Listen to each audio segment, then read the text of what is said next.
अस्सलाम वालेकुम everyone, this is ज़रूर शकीला फैसिलिटेटर और this is the second part of the Islamiat video series जिसके अंदर हम इस्लामियत के एमसीक्यूज़ की तैयारी कर रहे हैं। अब हम अरकान इस्लाम हमने स्टार्ट किया था जिसके अंदर हमने दो हम कर चुके हैं, कलमा एंड नमाज। ठीक है, अब हम तीसरे अरकान पे जा रहे हैं, दैट इज़ रोज़ा। अब रोज़ा के एमसीक्यूज़ हम देख लेते हैं। कुरान मजीद में रोज़ों की सियाम कहा गया है, जो सोम की जमा है, इसका मतलब बताइए। तो मतलब बेसिकली रोज़े का मतलब क्या है? किसी काम से रुकना, इसे तर्क करना, जबर करना या चुप रहना। ठीक है, फिर रोज़ों की फजीलत का हुक्म कुरान मजीद की किस सूरत में आया है? तो रोज़े का हुक्म जो है वो सूरह बकरा में मौजूद है। फिर सूरह बकरा की कौन सी आयत में रोज़ों की फ़र्जियत का हुक्म है? तो बेसिकली 183 जो आपकी इसमें आयत है उसके अंदर इसका हुक्म है।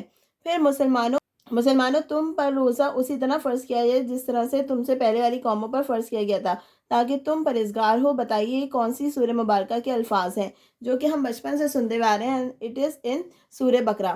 फिर है, ताकि खुदा ने जो तुमको हिदायत की उस पर उसकी बड़ाई और इज़्ज़त का ज़ाहिर करो। तो ये हमारे पास किस में आ रहा है? सूरह बकरा।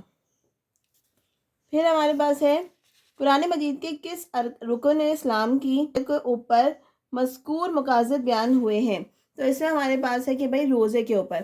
फिर है, फ़र्ज़ मुइन, फ़र्ज़ गैर मुइन, वाजिब गैर मुइन, सुन्नत नफिल मुकर्रह मकरू और हराम किस रुकन इस्लाम की इकसाम है? तो ये रोज़ा में है। ठीक है, और उसके बाद है, रोज़ा शबान की किस तारीख को फ़र्ज़ किया गया? 15 शबान को ये फ़र्ज़ किया गया। रोज़ा किस सन हिजरी में फ़र्ज़ हुआ? रोज़ा सन 2 हिजरी में फ़र्ज़ हुआ। फिर रोज़ा के अरबी, रोज़े को अरबी में क्या कहते हैं? रोज़े को अरबी में सौम कहते हैं। रमज़ान इस्लामी कैलेंडर का कौन सा महीना है? नवा महीना है। कुरैश ज़माने जहालियत में किस दिन रोज़ा रखा करते थे? तो वो आशूरा के दिन रोज़ा रखा करते थे। कुरैश के जो सरदार थे या कुरैश के जो लोग थे वो रोज़े आशूरा के दिन रोज़ा रखते थे। अहले अरब में महीनों के नाम कदीम लुगत से अरबी में नकल किए तो उनका नाम उन मौसमों पर रखा गया जिसमें वो महीने वाक़ हुए। चुनांचा इस वक्त रमज़ान शदीद गर्मी में आया। अरबी में शदीद गर्मी को कहा जाता है, को क्या कहते हैं? इसी लफ्ज़ के बाइस इसका नाम रमज़ान रखा गया। तो हम इसे कहते हैं रम्ज़। इसे अरबी में रम्ज़ कहा जाता था।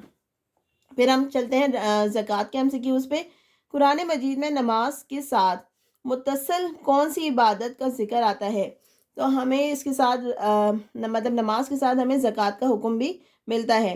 कुल कितने मकामात पर कुरान मजीद में नमाज और रोज़ा ज़कात का हुक्म इकट्ठा आया है? तो 20 मकामात पे रोज़ा और ज़कात का हुक्म इकट्ठा आया है।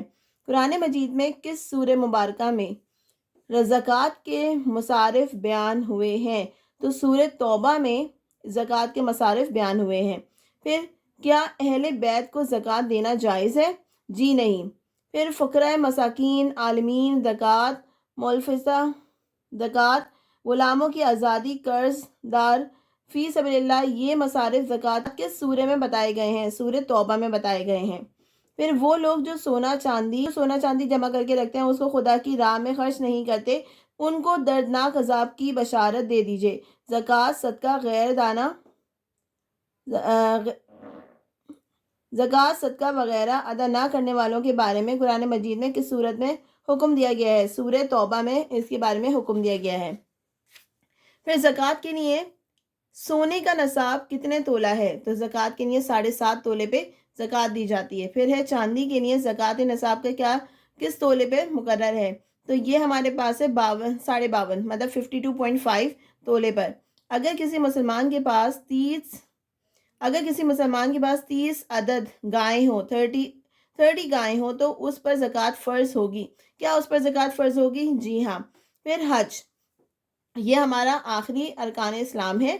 फिर हमारे पास और लोगों पर इस घर का हज फ़र्ज़ है इस शख्स के ज़िम्मे जिसने इसकी इस्तात पाई और जिसने इनकार किया। तो अल्लाह तमाम जहानों से बेनियाज़ है। इस्लाम के आखिरी रुकन हज की फ़र्ज़ियत का ये हुक्म किस सूरत में हुआ है? सूरह अल इमरान में हुआ है। कुरान मजीद में हज की तफसील किन किन सूरतों में है?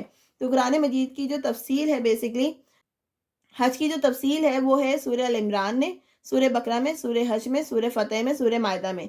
फिर हमारे पास आ रहा है अरकान हज कौन सा है? अरकान हज आपको पता है कि वो क्या है? अरकान हज हमारे पास क्या है? फ़र्ज़ है। ٹھیک ہے، فرائض ہے. پھر فرائض حج بتائیے.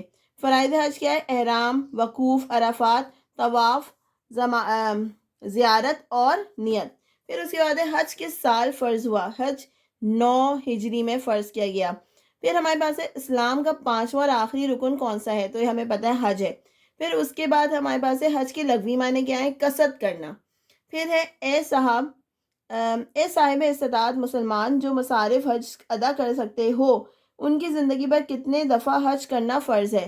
تو پوری زندگی میں مسلمانوں کے اوپر ایک دفعہ فرض جو ہے، مطلب ایک دفعہ حج کرنا فرض ہے. پھر ہمارے پاس آ گیا حج کے دوران وقوف عرفہ کس مقام پر ادا کیا جاتا ہے؟ تو میدان عرفات میں وقوف عرفات. ٹھیک ہے، یہاں سے ہم ریلیٹ کر سکتے ہیں. حج کے دوران وقوف عرفہ کس مقام پر ادا کیا جاتا ہے؟ تو میدان عرفات میں. پھر کون سا رکن اسلام مالی اور بدنی عبادات کا مجموعہ ہے؟ تو یہ ہمارے پاس حج ہے. ہمارے پاس ہے ارکان اسلام کے MCQs. اب اس کے بعد جو ہے ہمارے پاس جو سیکنڈ ٹاپک آئے گا وہ حضرت محمد صلی اللہ علیہ وسلم کی جو سیرت ہے اور ان کی جو زندگی ہے اس کے بارے میں ہم پورے MCQs کو ڈسکس کریں گے تاکہ آپ لوگ اس کو ٹائم بائی ٹائم یاد کر سکو. And I hope I will be completing this Islamiyat video series in couple of days so that we can continue with the other ones. Or I'll try my level best to complete in just 2 or 3 days. So keep learning and stay connected. Thank you so much. Allah Hafiz.